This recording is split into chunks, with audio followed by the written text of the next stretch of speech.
नमस्कार बच्चों। तो आज हम लोग देखने वाले हैं S C Verma chapter number 29 question number 34 का सॉल्यूशन। 34 में क्या बोला बेटा? The electric force experience by a charge of इतना मैग्नीट्यूड दे दिया है एंड फोर्स की वैल्यू दे दी इतना newton. Find the magnitude of the electric field at the position of charge. Electric field की वैल्यू बतानी है, बट कहाँ पे? जहाँ पे चार्ज रखा है। तो एक चार्ज रखा है मान लो क्यों किसी लोकेशन पे, एंड इसकी वैल्यू तो दे दी है कितनी, 10⁻⁻⁶ कूलम।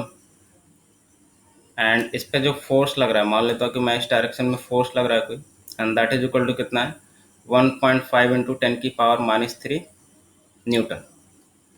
अच्छा, अब आप जानते हो यहाँ पे कि जो इलेक्ट्रिक फील्ड होगा, ऑब्वियसली यहाँ पे आप बहुत सारे सिचुएशन कंसिडर कर सकते हो। सबसे पहले तो आपको यहाँ पे ये समझना होगा कि अगर कोई चार्ज है ना, तो एक तो इसका भी खुद का इलेक्ट्रिक फील्ड होगा स्पेस में, और दूसरी चीज़ आपको क्या समझना है कि एक एक्सटर्नल इलेक्ट्रिक फील्ड भी हो सकता है स्पेस में। तो सबसे पहले आपको ये समझना है कि इस पे जो फोर्स लगा रहा है बेटा, वो किसके कारण लग रहा होगा? इस चार्ज का जो इलेक्ट्रिक फील्ड है उसके कारण, या एक्सटर्नल कोई इलेक्ट्रिक फील्ड है ना जो कि किसी और चार्ज के कारण प्रोड्यूस हुआ होगा उसके कारण।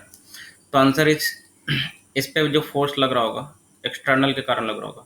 खुद के इलेक्ट्रिक फील्ड के कारण फोर्स नहीं लगता है ना। कभी आपने सुना है क्या कि कोई चार्ज अगर ऐसे स्पेस में रखा है तो ये खुद पे फोर्स लगा रहा है? तो आंसर क्यों?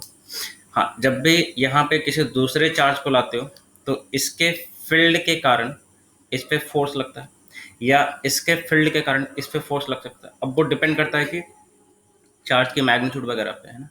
तो अगर आप यहाँ पे टेस्ट चार्ज वगैरह जैसे कंसीडर करते हो, तो टेस्ट चार्ज के सिचुएशन में क्या करते हैं हम लोग कि इलेक्ट्रिक फील्ड का स्ट्रेंथ क्या कर लेते हैं हम लोग, नेग्लिजिबल कर लेते हैं। मतलब यहाँ पे जो इलेक्ट्रिक फील्ड की स्ट्रेंथ है वो लगभग सिर्फ और सिर्फ हम लोग किसके चलते ज्यूम करते हैं, इसके चलते हैं।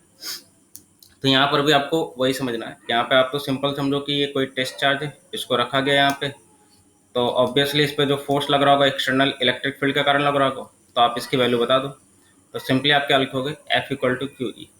तो इस फार्मूला में आपको यही ध्यान में रखना है कि चार्ज तो उस ऑब्जेक्ट का होता है, बट जो फील्ड होती है वो एक्सटर्नल होती है ना।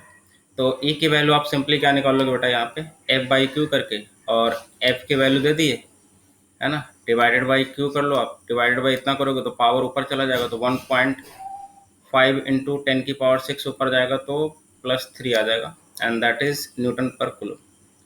तो वैसे तो क्वेश्चन बहुत ही आसान है, बट यहाँ पे आपको वही समझना है कि इलेक्ट्रिक फील्ड किसका, तो आंसर इज एक्सटर्नल का। कोई ना कोई एक्सटर्नल होगा। एक तो इसका खुद का भी इलेक्ट्रिक फील्ड हो सकता है, तो वो आप निकाल नहीं पाओगे, यहाँ पे अनडिफाइंड हो जाएगा, है ना।